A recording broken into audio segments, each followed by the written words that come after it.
Добро, да почнеме да продолжиме. Добар ден на сите. Значи, ќе гледаме сега една презентација ќе прикаже за квалитет на сервис. Така е преведено или може поточно да стои параметри на квалитет. Тоа е некој новитет кој што почна АЕК сега да го работи. И за прв пат извади некои резултати од мерења во мобилните мрежи, на параметрите на мобилните мрежи. Затоа е убаво да се испрезентира што е тоа направено.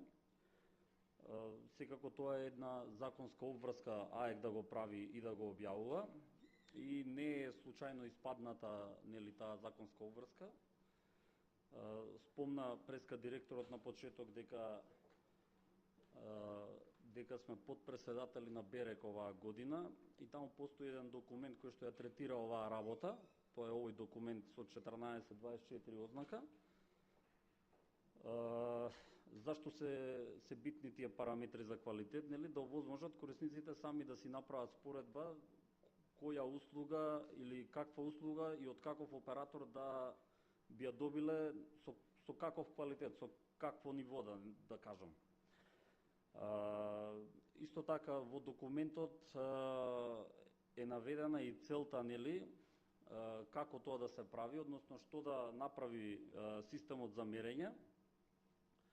Значи потребно е да се обезбеди транспарентност на квалитетот на услугата, а потоа и регулаторна супервизија преку тие мерења на квалитетот.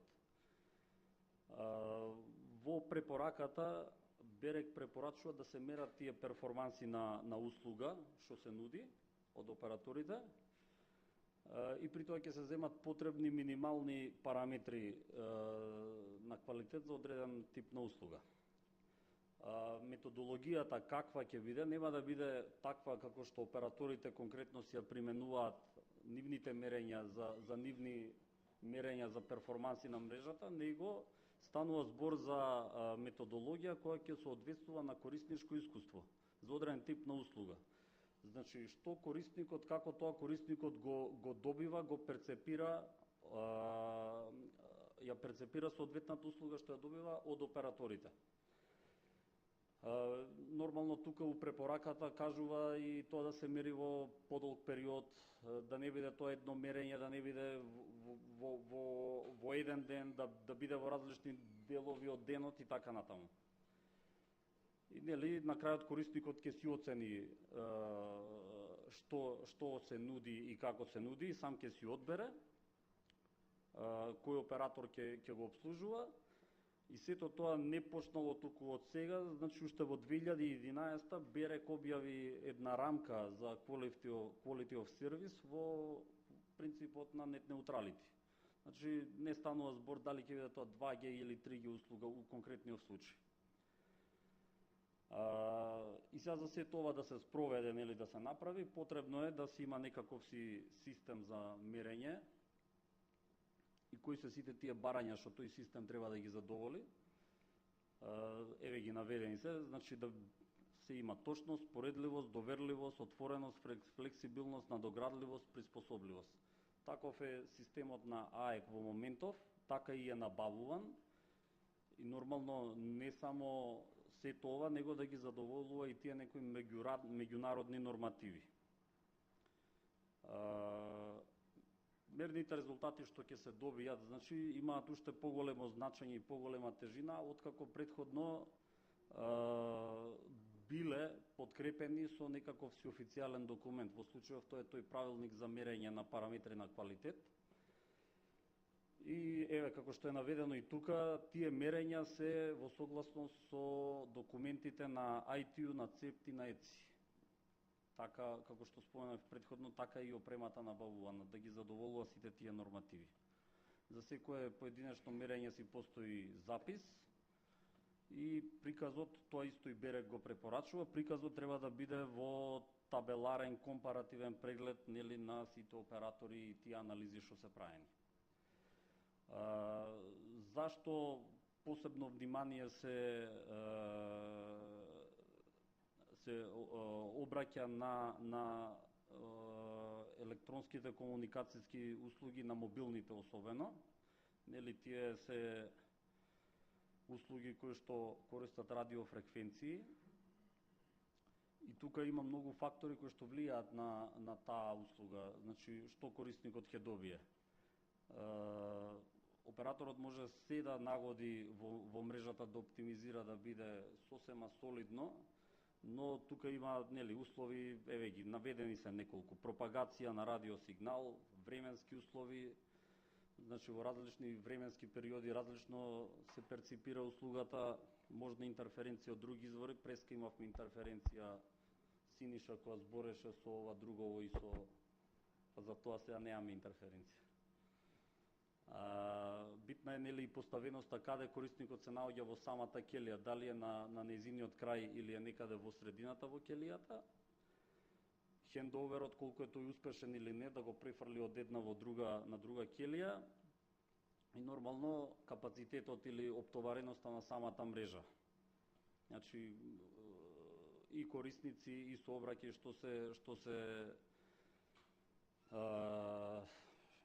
сообраќај кој што се пренесува преку конкретна ќелија, колку тоа може се да истрпи таа мрежа. Еве го тој извештај за состојба на квалитетна услуга, тој е веќе објавен од страна на АЕК и објавен во многу слична, да не кажам идентична форма, како во престојниот дел од презентацијата што ќе следи.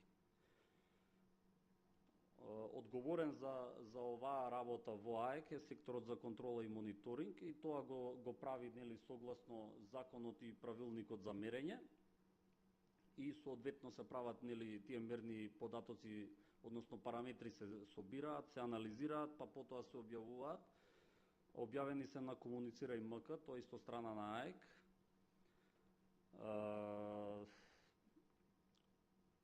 Согласно нели правилникот, бидејќи целата држава не може нели веднаш да се промери, да се измери, тоа е наведено и во самиот правилник, поделена е државата во зони, во случај во 3 зони, и нормално и самиот правилник предвидува соодветен број на мерења да има во секоја зона. И нормално во една зона имаме области кои што се поголеми, помали, соодветно значи податоците се преземени од Државниот завод за статистика и соодветно мерењата се распределени во самите населени места, во самите зони. Сето тоа нели си е изорганизирано и секторот си го спроведува, и во случајов сега ќе ги видиме тие резултати за трите мобилни оператори во Македонија. Како изгледаат зоните, тоа можеме тука да го видиме на оваа мапа. Значи, првата зона е тој северниот дел од Македонија, влагаат Скопје и Куманово во таа зона. Вториот е Западна Македонија, тие се со зелени крупчиња градови што се наредени. И третиот е источниот и повардарскиот дел, централниот, тие се овие помаранџасти ми се чини тука изгледаат. Што опрема се користи и како тоа се прави? Значи, ги запазува техничките спецификации на овој стандард на ЕЦИ, тоа е наведен и во самиот правилник. Опремата симулира корисничко искуство, како што кажав и претходно, и таа е комбинација нели од соодветен хардвер и софтвер кој што тоа го прави. Методологиите по кои се правени мерењата се исто опишани во правилникот и не се излегува надвор од тие методологии, конкретно во прилог 3 се наведени. Сега тука сум ставил дека е користено сценарио 1. Значи сега да не објаснуваме, во правилникот е наведено, тоа е колкава е рамката на прозорецот, колку секунди трае повик, колку е idle мод и така натаму, да не навлегуваме во детали. Луѓето што се од техниката, од операторите ги знаат овие работи. И во случајот во овие мерења, во овие мерни резултати што сега се објавени, користен е файл, значи датата каде што е мерена, користен е файл со големина од 1 мегабајт. И еве го тој зона 1, значи градот Скопје офатен и Куманово, и нормално автопатот Скопје-Куманово како дел од таа зона. Не е целиот автопат од север до југ, значи само Скопје-Куманово. Мерењата се вршени во периодот од 17.3. до 29.4. Значи запазен е тој критериум да бидат подолготрајни во различен период и ако знаеме тука и временските прилики беа различни, имаше и дождови, и сонце, и се што, и дење, и ноќе е мерено.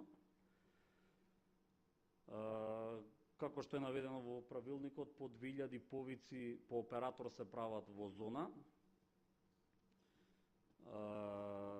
Гледаме еве овде на табеливе колку повици се направени за секој оператор, значи секој го надминува бројот од 2000 повици или вкупно се тоа повици 6300 скоро и доле е време траењето во минути 9587 минути.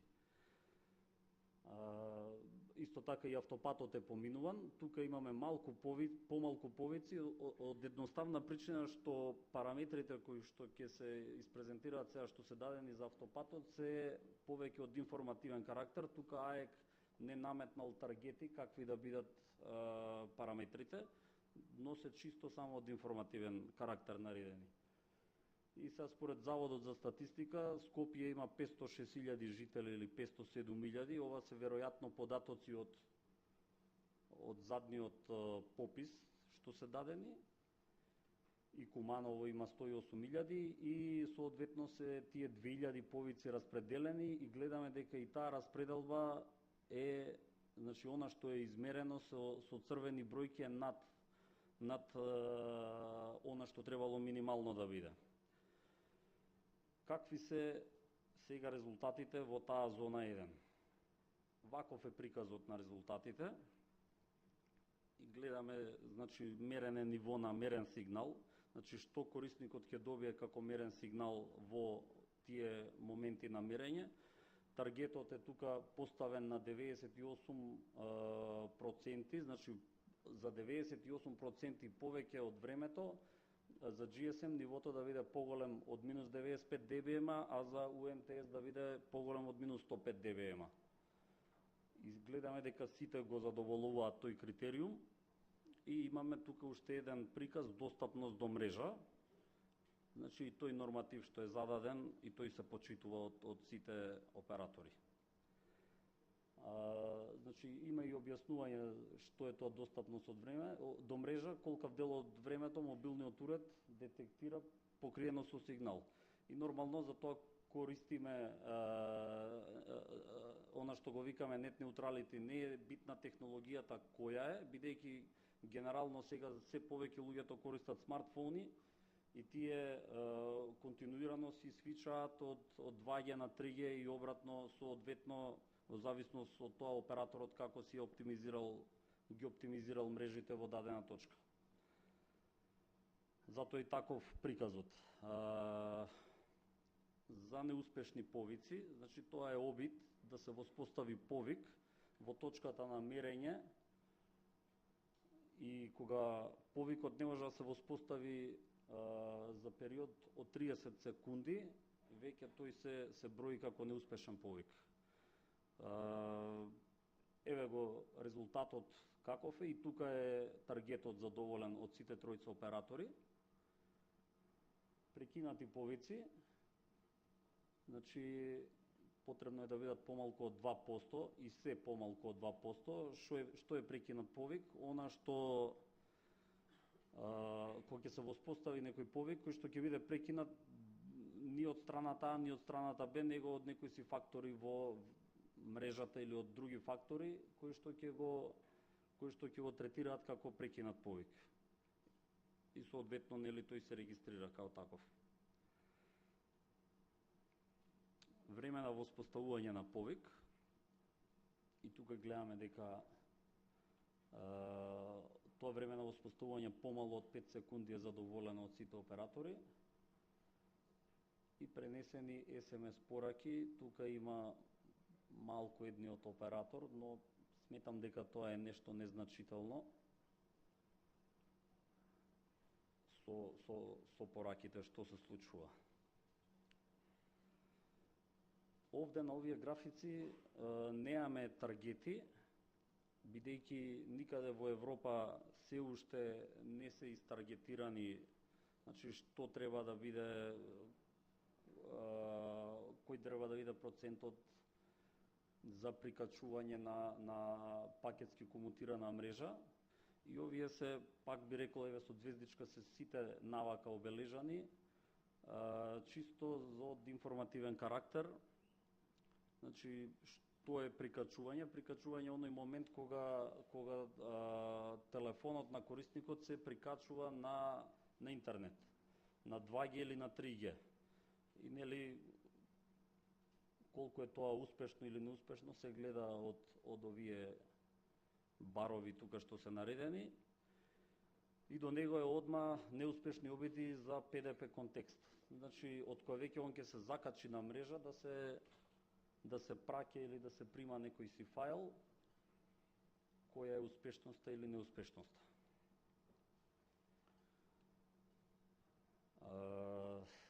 Неуспешни обиди за воспоставување на IP конекција со сервер.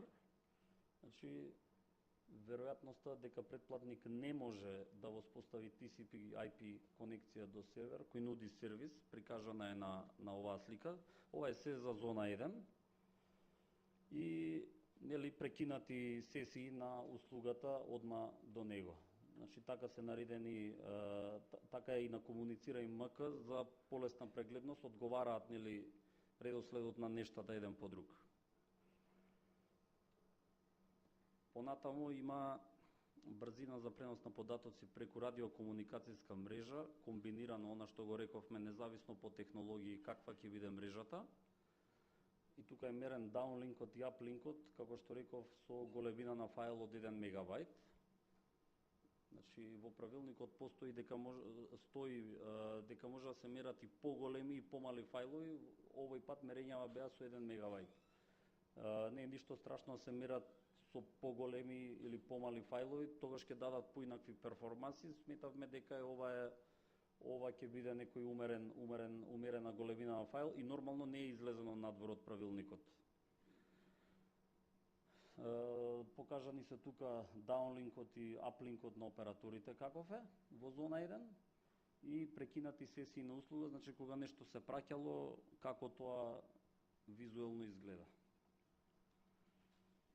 Ова е се за во урбаните средини во Скопје и во Куманово. Следи автопатот сега, што е на автопатот измерено. Тука, значи, реков дека на автопатот нема таргети дадени, се тоа таргети за урбаните средини. Истите слайдови ќе ги прегледаме и на автопатот. Значи, нивото на мерен сигнал, како е кај секој од операторите и нормално достапност до мрежа, тие идат еден по друг. Морам да напоменам, овие што ги гледаме тука барчиња, пак не го даваат целокупниот податок како тоа се рефлектира кај корисникот, а понатаму ќе кажам зашто.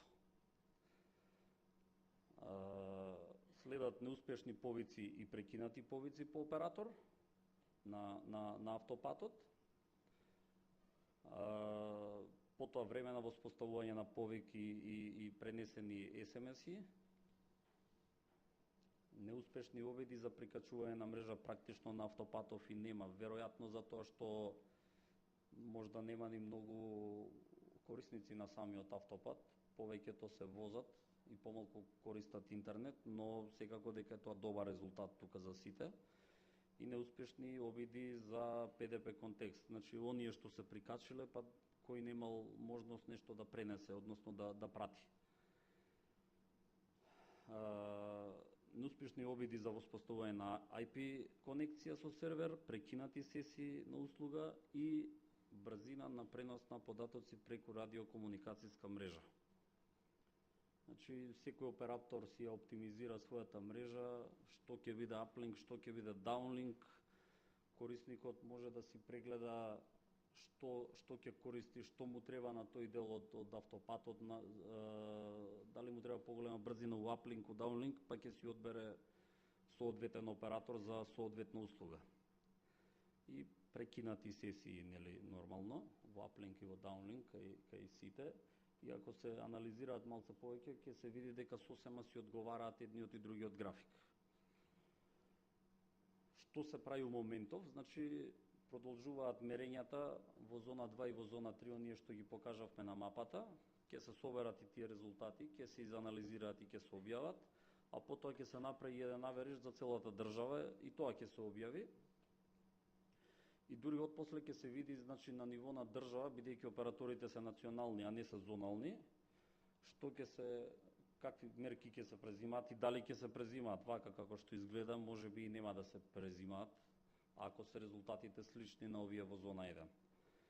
Но убаво е, нели, да се надпреваруваат операторите, затоа што корисниците ова го гледаат и ќе си носат некои си своји заклучоци. Она што реков предходно, тие барчиња, зашто не се одвестуваат на реалната ситуација, таму кажуваат достапно 100% или паднати повици дека нема и така натаму, сето тоа ќе се испегла многу наскоро, кога ќе почнеме да го мериме и овој параметар. Релативно брзо тоа ќе се случи, може би, не знам за зона 2, но за зона 3 може да се случи да се мери. Овој параметар што објаснува? Значи, таа достапност на мрежа или прекинати повици, секој ќе си нагоди дека има многу јак сигнал, многу јака мрежа, и сведоци сме, нели, телефонот има мрежа, ама збориме у празно, или тој не го слушаме од таа страна, или тој не слуша нас. Значи, тоа ќе го објасни ова, така да она 100% на почеток ќе дојде во права смисла на зборот, ќе се испегла што е тоа. И нормално за овој квалитет на говор или quality of speech ќе следува измена и дополна на правилникот, и како и до сега, нели, што се правеше правилникот, си се објавува на јавна расправа, учествуваат сите заинтересирани страни, па и операторите, си даваат своји коментари за белешки, нели, ако е тоа одржливо, се прифаќа, се вметнува, и тоа би било. Ја толку имам да кажам за ова што го прави ЛАЕК во изминатиот период.